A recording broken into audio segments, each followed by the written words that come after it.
Part 1. The small town of Willow Creek was quiet, just like any other day.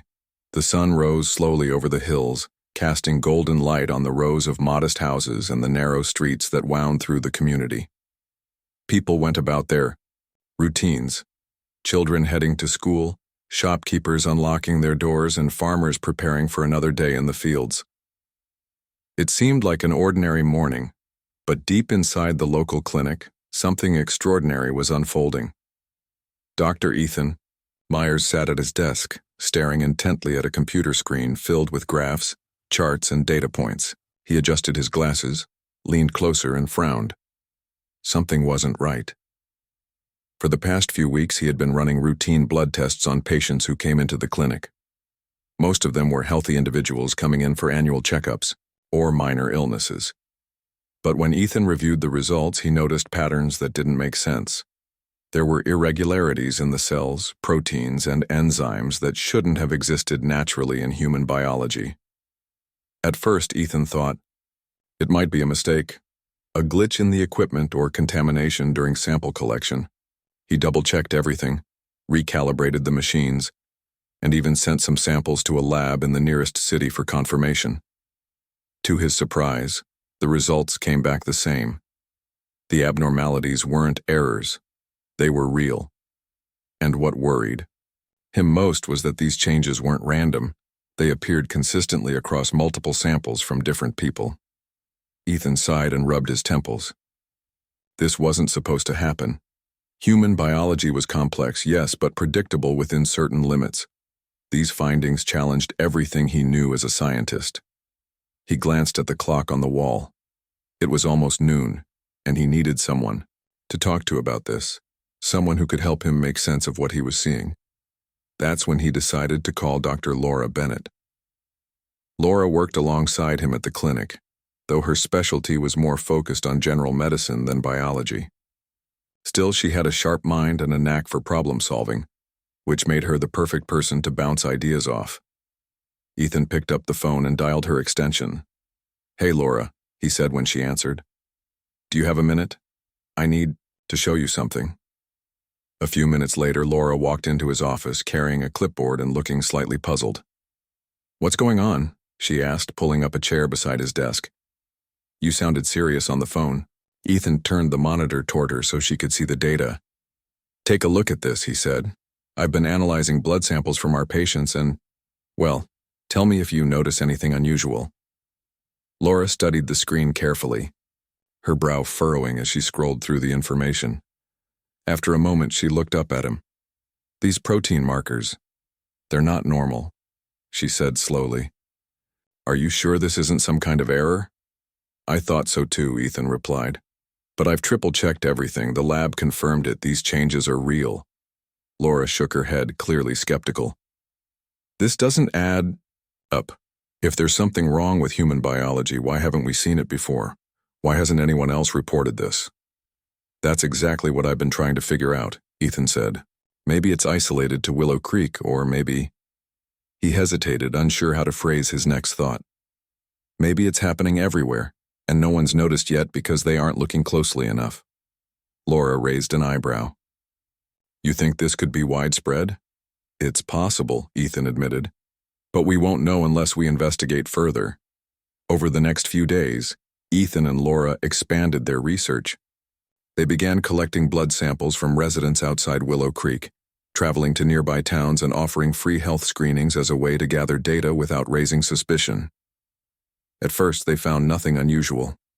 The samples from these areas matched standard biological profiles. But then, something strange happened. In the town of Maplewood, about 20 miles away, they discovered the same anomalies they'd seen in Willow Creek. The pattern repeated itself in 2 more towns after that.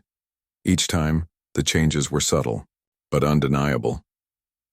Whatever was affecting human biology wasn't confined to one location. It was spreading. As the evidence mounted, Ethan grew increasingly uneasy.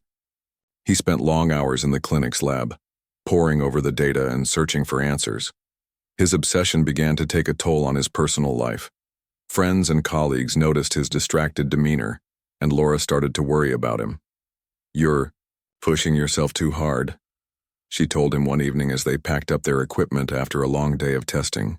We still don't know what this means, Ethan. You can't keep jumping to conclusions without solid proof.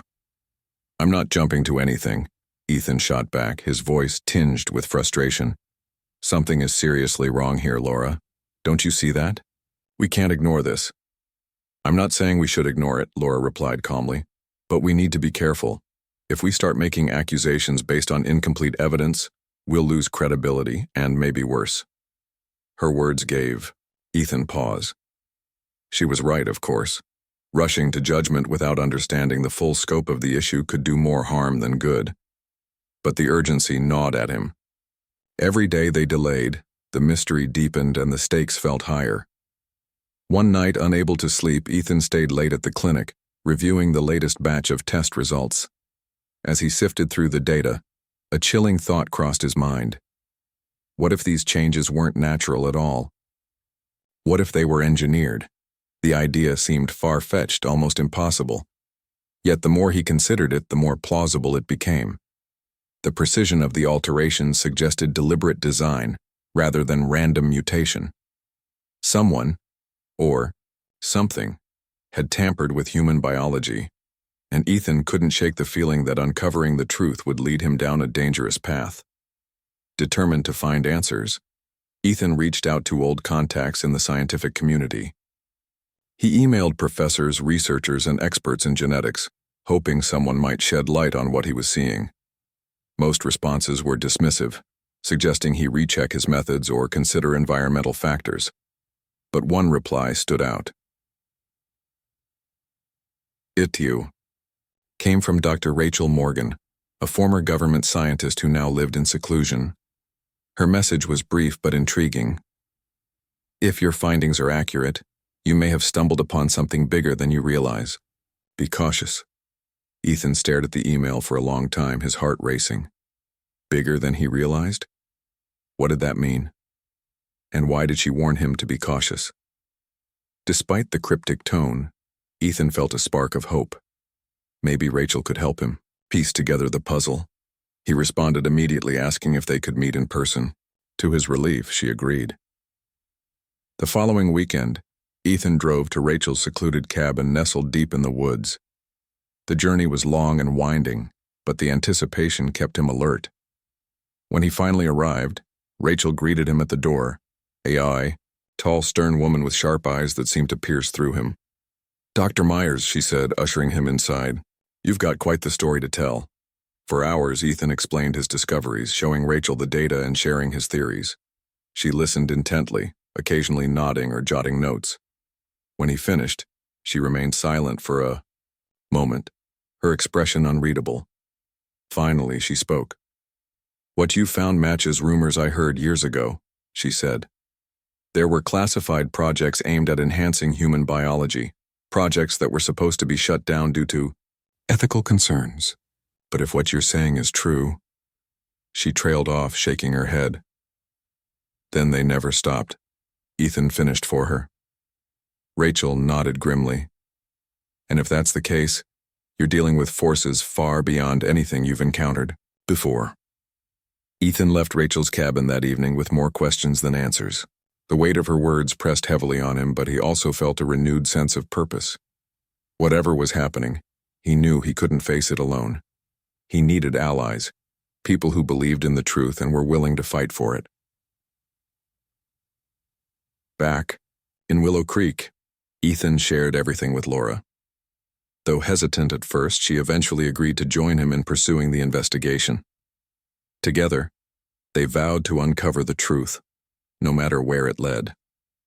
Little did they know, their journey was only beginning and the challenges ahead would test them in ways they couldn't imagine. End of Part 1. Part 2. Ethan Myers and Laura Bennett spent the next few weeks preparing for a scientific conference in Chicago. It was their chance to share their findings with other experts in the field and see if anyone else had noticed similar patterns in human biology. Ethan hoped that presenting their data publicly would spark interest, or at least curiosity, among scientists who might help them understand what was going on. The morning of the conference, Ethan stood nervously by the podium, in a large auditorium filled with rows of chairs. The room buzzed with chatter as attendees took their seats, flipping through programs and exchanging greetings. Ethan adjusted his tie for the 5th time, glancing over at Laura, who gave him an encouraging smile from the front row. She had insisted on coming along to support him, even though she still harbored doubts about how people would react. When it was finally his turn to speak, Ethan cleared his throat and began.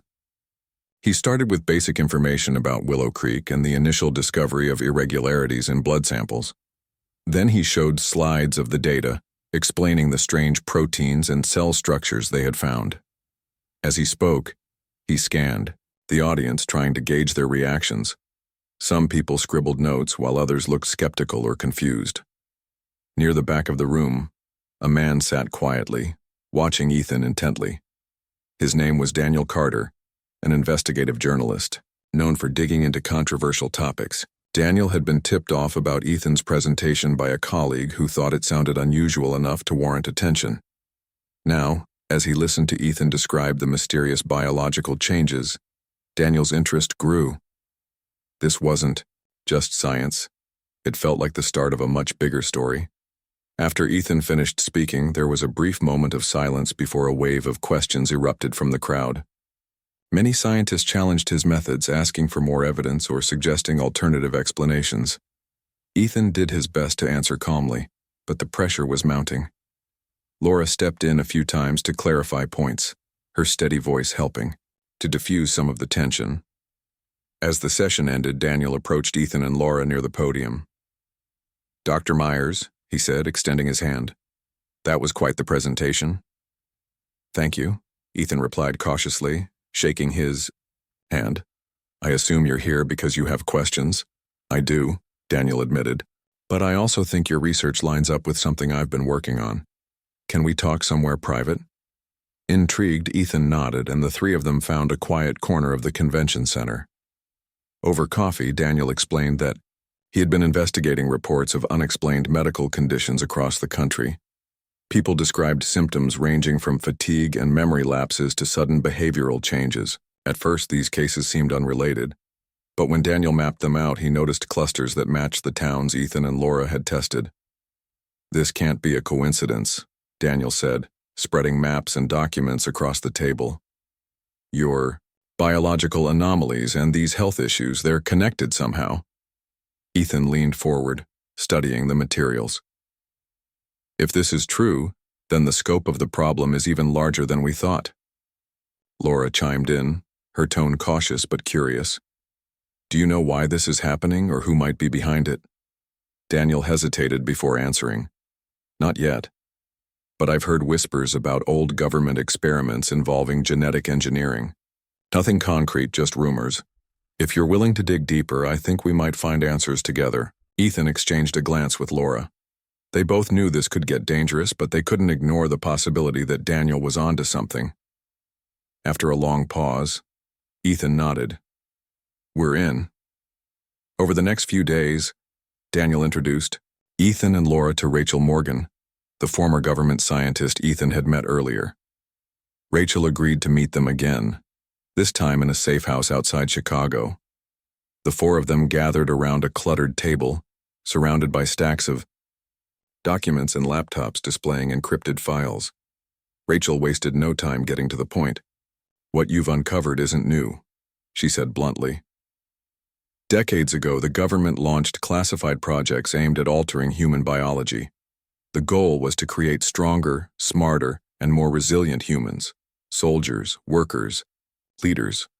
But the experiments caused unpredictable side effects, and public backlash forced them to shut everything down, or so we thought. Ethan frowned. "You mean they kept going?" Rachel nodded grimly. "Some factions likely continued the work in secret. What you're seeing now could be the result of those ongoing efforts, or unintended consequences of past experiments." The group fell silent, absorbing the weight of her words. If Rachel was right, then humanity itself was being manipulated without its knowledge or consent. The implications were staggering. "We need proof," Laura said finally. "Without hard evidence, no one will believe us." "Agreed," Daniel replied. And I think I know where to start looking. There are whistleblowers out there, people who worked on these projects and later left. If we can track them down, they might give us the smoking gun we need. For the next several weeks, the team worked tirelessly to gather evidence. Daniel used his network of sources to locate former scientists and technicians who had participated in the secret programs. Ethan and Laura focused on expanding their research, testing more samples, and documenting every detail. Meanwhile, Rachel scoured declassified documents and leaked files, piecing together fragments of the puzzle. Their efforts paid off when Daniel managed to arrange a meeting with a retired engineer named George Miller. George had worked on one of the original genetic modification projects and had since gone into hiding, fearing retaliation. When they met him in a secluded diner late one night, he confirmed everything Rachel had told them, and more. They didn't stop, George said, his voice low and trembling. They never stopped. The technology evolved, became more advanced. They started targeting not just physical traits but mental ones too, intelligence, emotions, even instincts. And they weren't always careful. Sometimes things went wrong. Real wrong. Ethan's stomach churned as he processed the information. How widespread is this? He asked. George shrugged helplessly. Hard to say. Could be hundreds of thousands of people affected, maybe millions. They kept records, sure, but those are locked away in secure facilities. Getting access won't be easy. Despite the risks, the group decided to push forward. Using George's tips, they identified a facility rumored to house critical data about the experiments. Breaking in would be nearly impossible, but they devised a plan involving disguises, forged credentials, and precise timing. The night of the operation, tension hung thick in the air. Ethan, Laura, Daniel, and Rachel drove to the facility under cover of darkness, their hearts pounding. Everything depended on this mission. If they succeeded, they would have undeniable proof to expose the conspiracy. If they failed, inside the building. Alarms blared unexpectedly, cutting short their search. Guards appeared, shouting orders and blocking their escape route. Chaos erupted as the group scrambled to retrieve the files they had come for. In the confusion, Rachel made a split-second decision to stay behind, buying the others time to flee with the evidence. Go, she shouted, pushing Ethan toward the exit. I'll hold them off. No, Ethan protested, reaching for her. We can't leave you. You have to, Rachel insisted, her voice firm despite the fear in her eyes. This is bigger than any of us. Get the truth out there. Reluctantly, Ethan obeyed, tears streaming down his face as he ran with Laura and Daniel. Behind them, Rachel faced the guards alone, determined to protect the mission at all costs. Back at the safe house, the remaining members of the team sifted through the stolen documents, their grief mingling with determination. The files contained detailed records of the experiments, including names of participants, locations, and funding sources. It was exactly what they needed to blow the lid off the conspiracy. But their victory was bittersweet. Rachel's sacrifice weighed heavily on everyone, especially Ethan. He vowed to honor her bravery by ensuring her death wasn't in vain. Together, they prepared to take the next step, exposing the truth to the world. As dawn broke over the horizon, Ethan stared out the window, clutching the folder of evidence. The battle was far from over, but for the first time, he felt a glimmer of hope. Humanity deserved to know the truth, and together, they would make sure it came to light. End of Part 2. Part 3. The stolen documents were a treasure trove of information, but they also brought a new wave of fear and uncertainty. Ethan Myers, Laura Bennett, and Daniel Carter sat in the dimly lit safe house, surrounded by piles of papers and digital files. The weight of what they had uncovered felt like a heavy chain around their necks. Every page they read confirmed Rachel Morgan's warnings. Humanity was being altered on a massive scale, and powerful forces were determined to keep it hidden. Ethan stared at one particular file, his hands trembling slightly. It detailed experiments conducted decades ago that manipulated not just physical traits but also neurological functions. The goal wasn't just to make humans stronger or smarter, it was to control them. Certain proteins introduced into the bloodstream could subtly influence decision-making, emotions, and even loyalty. These changes were designed to be undetectable unless someone knew exactly what to look for. Laura noticed the horrified expression on Ethan's face and leaned over to see what he was reading. Her eyes widened as she processed the information. "This is worse than we thought," she whispered. "They're not just changing bodies, they're changing minds." Daniel nodded grimly. "Which means whoever's behind this isn't just playing with biology. They're playing with freedom itself." The realization hit all three of them like a punch to the gut. If these modifications were widespread, and everything pointed to that being true, then millions of people might already be under some form of invisible control. The implications were terrifying. Governments, corporations, shadowy organizations all could benefit from such power, and if anyone tried to expose the truth, they would become targets. "We can't sit on this," Ethan said finally, breaking the tense silence. "We have to tell the world." "But how?" Laura asked. "If we go public without careful planning, they'll shut us down before we even get started. They've got resources we can't imagine." "She's right," Daniel agreed. "We need to do this smart. Leak the information piece by piece, build momentum, and protect ourselves every step of the way." Over the next few days, the group worked tirelessly to devise a strategy. They divided the evidence into smaller sections, each containing enough information to raise questions but not enough to reveal the full scope of the conspiracy.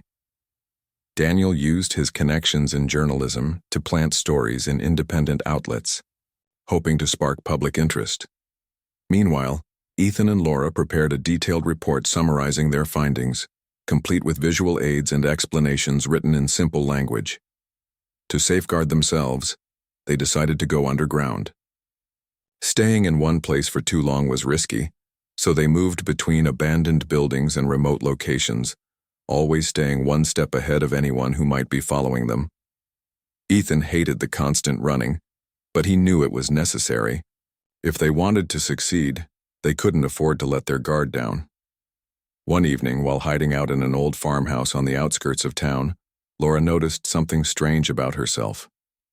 She had been feeling unusually calm lately, almost unnaturally so. Normally, she would have been anxious about their situation, constantly worrying about what might happen next.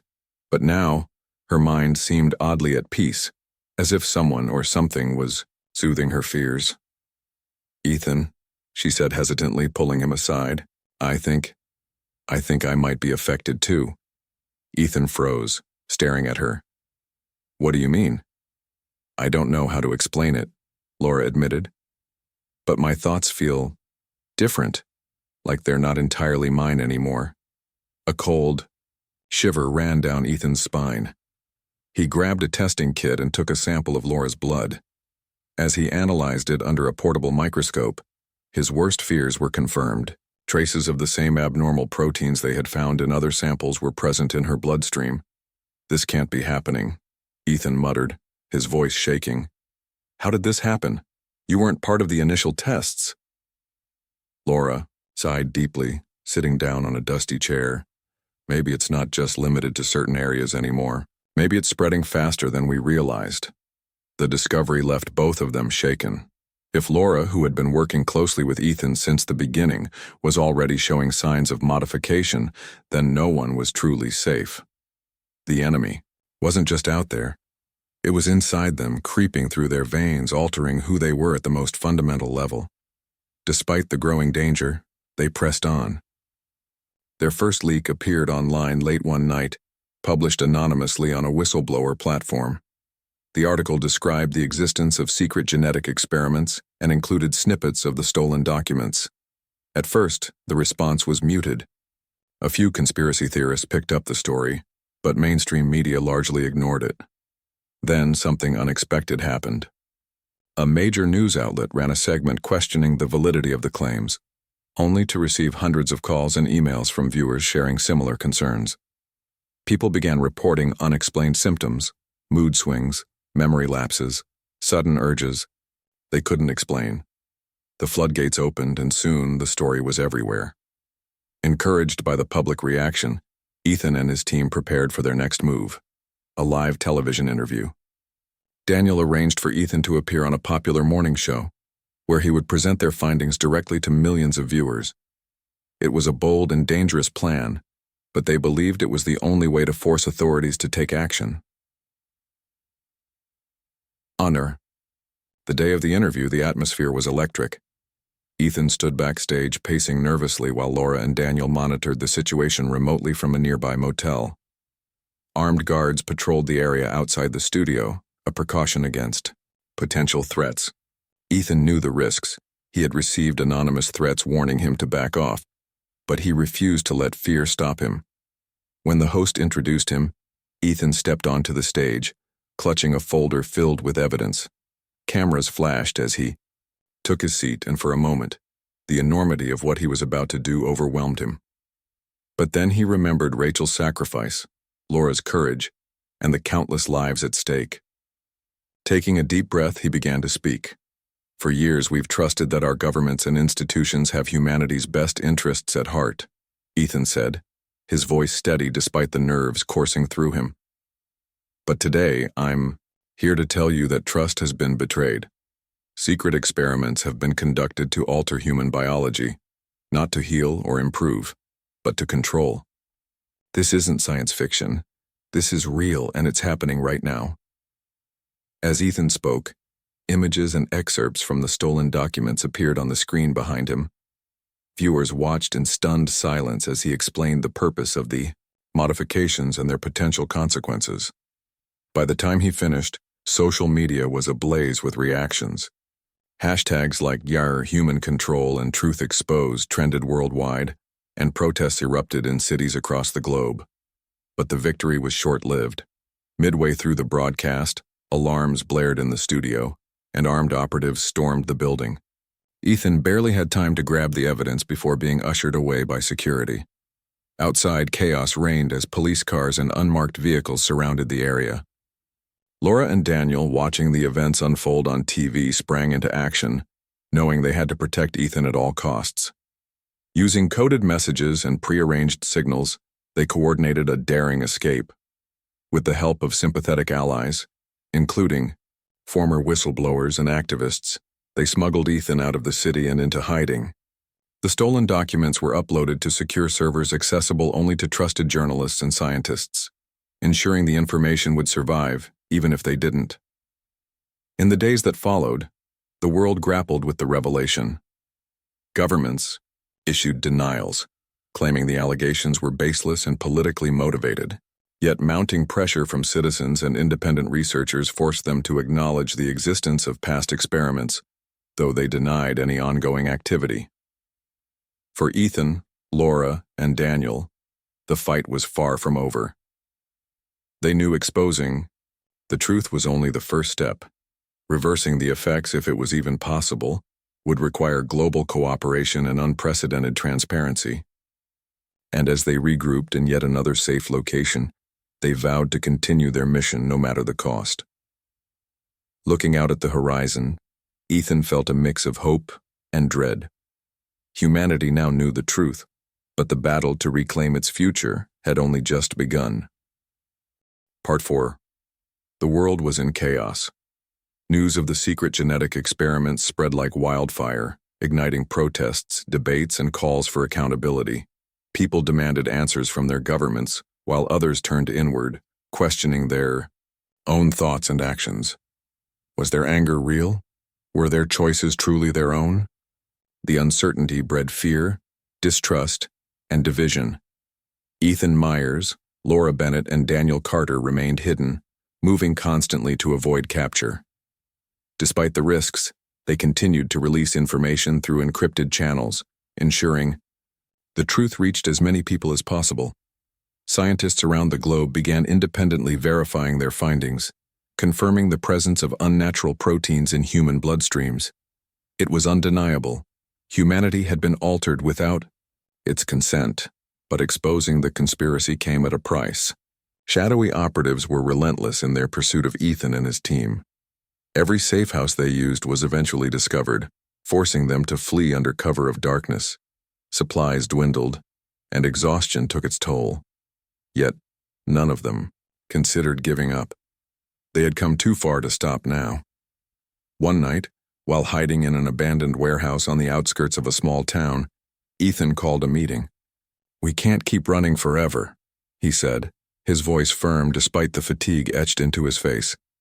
"If we want to fix this, to reverse what's been done, we need to take the fight directly to them." Laura nodded slowly, her arms crossed over her chest. "But how? We're outnumbered and outgunned. They have resources we'll never match." "We don't need to match them," Daniel interjected. "We just need to hit them where it hurts their credibility. If we can expose the masterminds behind this, the whole operation will crumble." Ethan agreed. "And we know who's pulling the strings. Rachel gave us names before she died. Powerful figures in government, corporations, and private organizations. If we can prove their involvement, we can bring them down." The plan was risky, but it was their best chance. Using the stolen documents and data they had gathered, they created a comprehensive dossier linking key individuals to the experiments. Then, with the help of trusted allies, they distributed copies to journalists, activists, and whistleblowers worldwide. The goal was simple: saturate every corner of the internet and media until the truth became impossible to ignore. As the dossiers made their way into public hands, the backlash was swift and severe. High-profile figures named in the documents denied any wrongdoing, accusing Ethan and his team of fabricating evidence. But the sheer volume of corroborating testimonies and independent research undermined their defenses. One by one, investigations were launched, leading to arrests and resignations. For the first time, Ethan allowed himself a moment of hope. Maybe, just maybe, they could win this fight. However, the enemy wasn't finished yet. Late one evening, as Ethan and his team prepared to move to a new location, armed agents surrounded the warehouse. Spotlights illuminated the building, and loudspeakers blared orders to surrender. Inside, the three of them exchanged grim looks. This was it, the endgame. "We can't let them take us," Ethan said firmly. "Not now, not when we're so close." Daniel grabbed a backpack containing their remaining evidence and handed it to Laura. "Take this. Get out of here. I'll hold them off." "No," Ethan protested. "We stick together. That's what got us this far." "There's no time to argue," Daniel snapped. "You two are the faces of this movement. If you're captured, everything falls apart. Go." Reluctantly, Ethan and Laura obeyed, slipping out through a hidden exit as Daniel confronted the agents head-on. His sacrifice bought them precious minutes, allowing them to escape into the night. With Daniel gone, Ethan and Laura pushed forward, driven by grief and determination. They contacted sympathetic scientists and doctors, urging them to develop treatments to counteract the biological modifications. Progress was slow. Undoing decades of covert experimentation was no easy task, but incremental breakthroughs offered glimmers of hope. Meanwhile, the global outcry intensified. Protests grew larger, louder, and more organized. Citizens demanded transparency and justice, refusing to back down until meaningful change occurred. Governments, unable to suppress the mounting evidence, reluctantly acknowledged the existence of the experiments and pledged to dismantle the programs responsible. Yet trust was hard to rebuild. Many questioned whether the promises were genuine or simply a ploy to quell dissent. Independent oversight committees were formed, staffed by experts unaffiliated with the original projects. Their mandate was clear: investigate the full extent of the modifications and ensure they could never happen again. Months passed, and Ethan and Laura emerged from hiding, stepping cautiously into the spotlight once more. They traveled to universities, conferences, and community meetings, sharing their story and advocating for reform. Their message resonated deeply, inspiring countless others to join the cause. In time, scientists developed treatments capable of reversing some of the biological changes. While not a perfect solution, it couldn't erase all effects. It offered relief to millions who had unknowingly lived under the influence of manipulated biology. The road ahead was long, fraught with challenges and setbacks, but humanity had taken its first steps toward reclaiming control of its destiny. One evening, as Ethan stood on a hill overlooking a bustling city, Laura joined him, holding a cup of coffee. For the first time in years, there was a sense of calm in the air. The streets below teemed with life, free from the invisible chains that had bound them for so long. "You think we did enough?" Laura asked quietly, her gaze fixed on the horizon. Ethan shook his head. "I don't know if we'll ever do enough, but we gave people a chance to understand, to fight back, to decide for themselves. That's something." She smiled, faintly, leaning against him. "Rachel would be proud." "Yes," Ethan replied, his voice soft. "She would." As the sun dipped below the horizon, painting the sky in hues of orange and pink, Ethan felt a renewed sense of purpose. The battle wasn't over, and perhaps it never truly would be. But for the first time, humanity had a say in its future, a future shaped not by secret agendas, but by collective will. Together, Ethan and Laura vowed to continue fighting for transparency, for freedom, and for the survival of humankind. Whatever lay ahead, they faced it side by side, knowing they had already changed the course of history. End of Part 4. Part 5. Months had passed since the world learned about the secret genetic experiments, and while progress was being made, the scars ran deep. People everywhere were grappling with the reality of what had been done to them. Families argued over whether their loved ones' actions were truly their own or influenced by unseen forces. Trust between individuals, communities, and governments was fragile, like a cracked mirror reflecting distorted images of the past. Ethan Myers and Laura Bennett continued their work, traveling across the country to speak at forums, universities, and community centers. Their mission had shifted slightly. While exposing the conspiracy remained important, they now focused on helping people understand and cope with the changes within themselves. They spoke openly about their own struggles, how Ethan carried the weight of leadership, how Laura wrestled with doubts about her thoughts, and how both of them faced sleepless nights wondering if they could ever fully recover from what had been done. One afternoon, after a town hall meeting in a small city, a young woman approached them. Her name was Emily, and she looked exhausted, her eyes red from crying.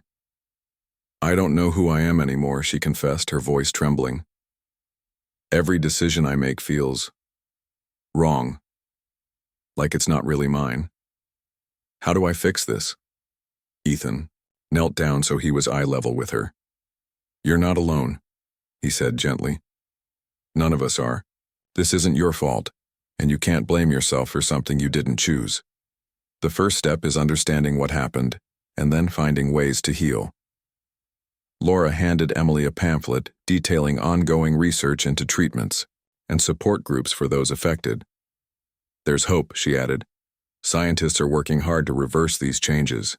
It won't happen overnight, but we're moving forward." Emily nodded slowly, though tears still streaked her face. "Thank you," she whispered before walking away. Watching her leave, Ethan felt a pang of sadness. He knew there were millions, more like her, struggling to find answers in a world turned upside down. Back at their temporary base, a modest apartment in a quiet neighborhood, Ethan and Laura reviewed updates from the scientific community. Teams of researchers around the globe were collaborating on developing therapies to counteract the biological modifications. Some focused on neutralizing the abnormal proteins. Others explored methods to repair damaged neural pathways.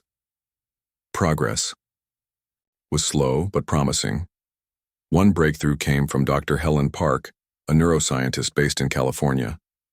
She discovered that certain natural compounds, when combined with specific medications, could reduce the influence of the modified proteins on brain function. Though the treatment wasn't a cure, it offered relief to patients experiencing mood swings, memory loss, and behavioral shifts. Encouraged by the news, Ethan reached out to Helen, hoping to amplify her findings. Together, they organized a global summit where scientists, ethicists, and policymakers could discuss strategies for addressing the crisis. The event was held virtually, allowing participants from every continent to join. Thousands tuned in, eager to hear updates and contribute ideas. During the summit, Ethan delivered a speech emphasizing the importance of unity. "We've been divided for too long. By fear, by mistrust, by manipulation," he said, his tone steady yet passionate. But today we stand together. We share a common goal: to reclaim our humanity. Let's use science, compassion, and determination to build a better future for ourselves and for generations to come. The audience erupted in applause, and for the first time in months, Ethan felt a flicker of optimism. Maybe, just maybe, humanity could rise above this tragedy. Despite the progress, powerful enemies remained. The masterminds behind the experiments hadn't vanished. They had gone underground, regrouping and plotting their next move. Ethan received anonymous messages warning him to stop digging, threatening harm to those close to him. Laura noticed his growing paranoia and urged him to take precautions. "You're no good to anyone dead," she told him one evening as they reviewed security footage of their building. "If they want to scare us, let them try. But we're not backing down." Ethan smiled faintly. "When did you become the optimist?" "When you needed someone to be," she replied with a shrug. Their bond had strengthened through everything they'd endured. They relied on each other not just as colleagues but as friends, confidants, and anchors in a stormy sea. Even in moments of despair, they found solace in knowing they weren't facing this battle alone. As weeks turned into months, public sentiment began to shift. What started as outrage evolved into resilience. Communities formed support networks, offering counseling, resources, and solidarity to those affected. Artists created murals and songs celebrating human strength and adaptability. Journalists documented stories of survival and resistance, reminding everyone of the power of collective action. In Washington, D.C., lawmakers introduced legislation aimed at preventing similar abuses in the future. Dubbed the Humanity Preservation Act, the bill called for stricter regulations on genetic research, mandatory transparency in scientific funding, and independent oversight of all biotechnological advancements. Activists rallied behind the proposal, flooding social media with hashtags like "Protect Our Future" and "No More Secrets." Ethan testified before Congress, urging representatives to pass the act without delay. "This isn't just about punishing those responsible," he said during his testimony. "It's about ensuring that history doesn't repeat itself. We owe it to ourselves and to future generations to safeguard our right to remain free from manipulation, from exploitation, from control." His words resonated deeply, and the bill gained widespread bipartisan support. When it finally passed, celebrations erupted worldwide. For many, it marked the beginning of a new era, an era defined not by secrecy and fear, but by accountability and hope. Even as victories mounted, Ethan and Laura knew the fight wasn't over. The biological modifications couldn't be undone overnight, and some effects might linger indefinitely. But they refused to dwell on what couldn't be changed. Instead, they focused on what could: education, awareness, and empowerment.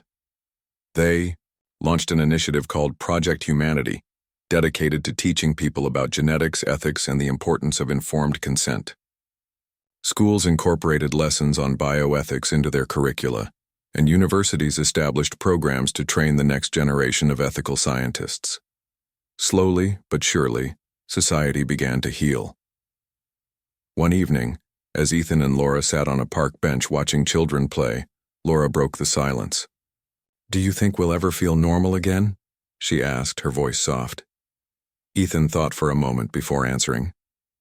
"Normal is subjective. Maybe we'll never go back to the way things were, but maybe that's okay.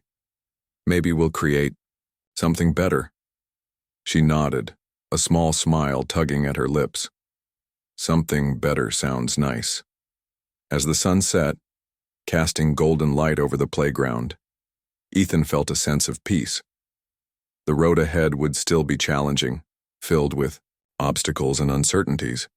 But for the first time in a long time, he believed humanity had a chance, not just to survive, but to thrive. Together, Ethan and Laura stood up, ready to face whatever came next.